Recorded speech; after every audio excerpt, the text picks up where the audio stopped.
Salut, j'espère que tu vas bien. Aujourd'hui une vidéo un peu conseil pour aller mieux. Quand on a une petite déprime, un petit coup de mou, parce que franchement, moi ça m'arrive tout le temps. Et je suis le genre de personne à taper sur internet, je suis triste, je me sens mal, je suis déprimée. Et au fur et à mesure de ces recherches, voici ma petite recette pour aller mieux, mais simplement. Déjà, je suis partie du constat que le bonheur, il dépend de moi-même, de ce que j'avais à l'intérieur et de ce que je pouvais faire pour me sentir mieux, mais seule. Auparavant, pour aller mieux, j'avais tendance à m'entourer d'amis, de la famille, d'essayer d'occulter un mal-être, mais cette solution ne fonctionne plus du tout maintenant. Du coup, quelle est ma recette ?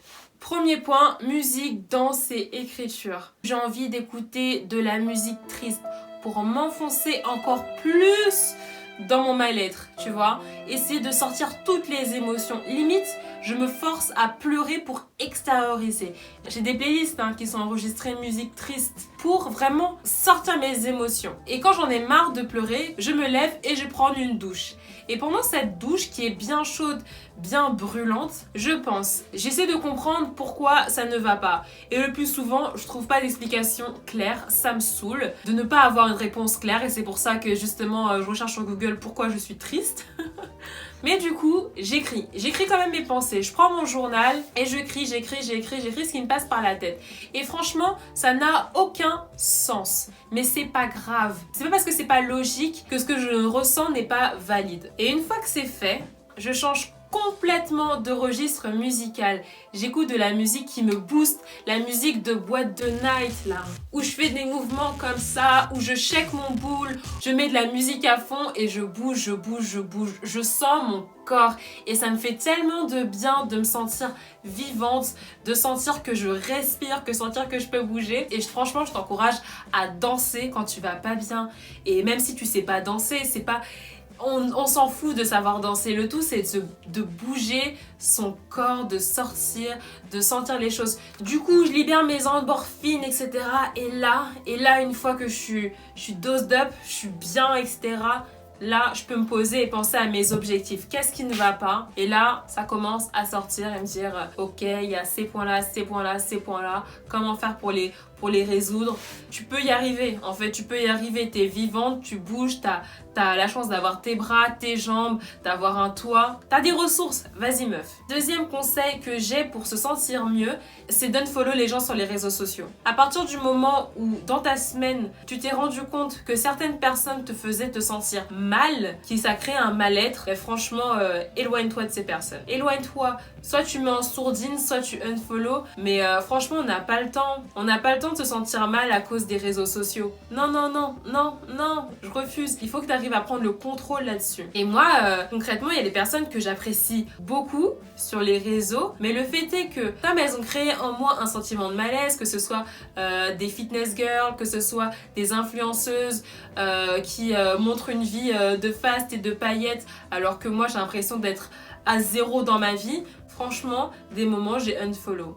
À partir du moment où je me compare trop dans le négatif, je unfollow. Le temps de me rebooster. Et franchement, ça fait du bien d'avoir dans ces réseaux, dans son fil d'actualité, que des personnes qui te boostent, qui te font te sentir bien, qui te poussent à avoir des meilleurs objectifs de vie, sans que ça devienne toxique pour toi, pour ta santé mentale. Donc je t'invite à le faire, à te poser la question, si dans tes réseaux il y a des comptes qui ne te font pas du bien, bah unfollow franchement, désabonne-toi. Et je dis unfollow sur les réseaux sociaux, mais c'est la même chose dans la vie perso. Franchement, il y a des personnes qui t'entourent, qui te bouffent ton oxygène, il y a des personnes qui éteignent ta flamme, qui mettent de l'ombre sur ta lumière, et ces personnes-là, parfois, il faut s'en éloigner. Il faut savoir s'en éloigner pour son bien. C'est très important de conserver sa lumière pour aller bien.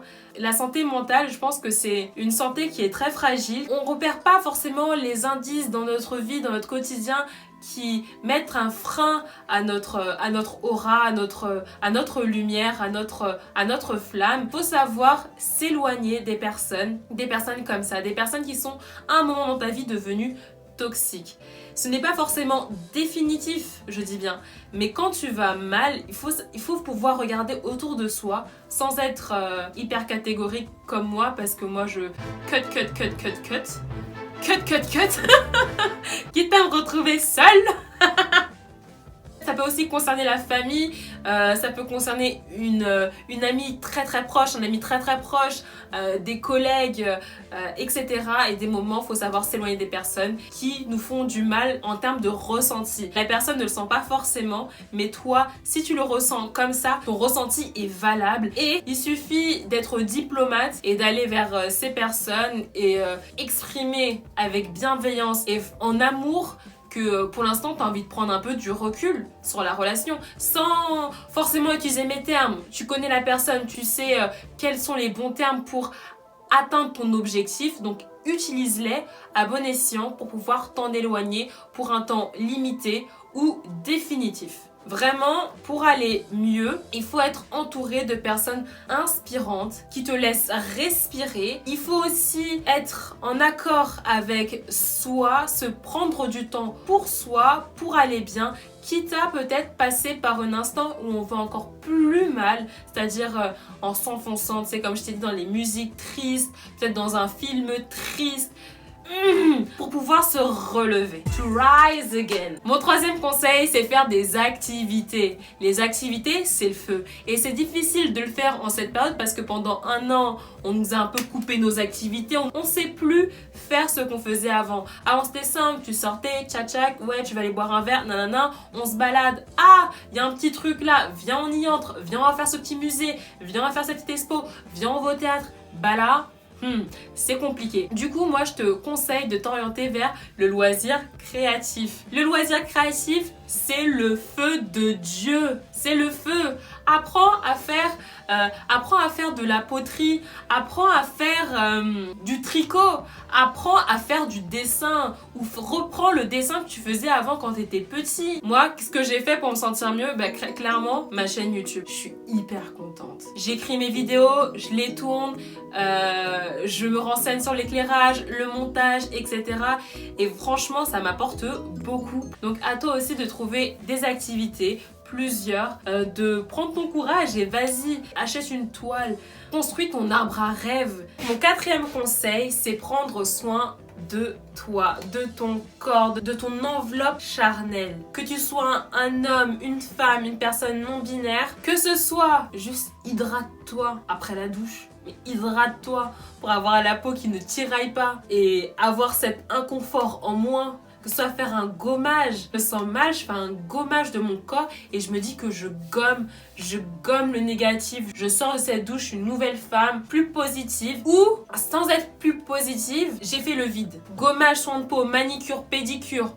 La totale est possible, le petit masque qui va bien, le grand shampoing, ton dimanche, tu le concentres à toi. Tu mets ton portable en mode avion, tu mets juste tes meilleures séries, tes meilleures vidéos et tu prends le temps pour toi. Mon cinquième conseil, c'est de prendre ton téléphone et tu demandes à tes amis comment eux, ils vont vraiment. Tu t'intéresses à leur vie. Avec cette période, j'ai eu tendance à beaucoup m'isoler. Sans faire exprès en fait, sans le vouloir. Au fur et à mesure, je m'éloigne. Je réponds pas forcément aux messages de mes amis, ou si j'y réponds, c'est longtemps après.